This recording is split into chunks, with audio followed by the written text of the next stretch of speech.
আমাদের দেশটা দিনে দিনে নষ্ট হয়ে যাচ্ছে, তার কিছু কিছু প্রমাণ আমরা প্রতিনিয়ত পাইতেছি।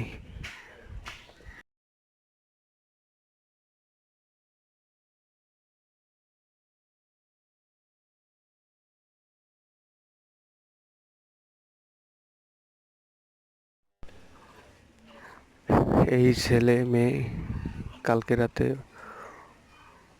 অবৈধ সম্পর্ক করতে গিয়ে ধরা খেয়েছে।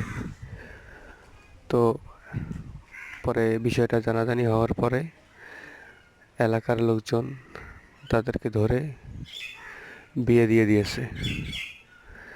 মেয়েটার আর জায়গায় বিয়ে হয়েছিল, বিয়ে হওয়ার পরেও মেয়েটা পরকীয়ায় জড়িয়ে যায়।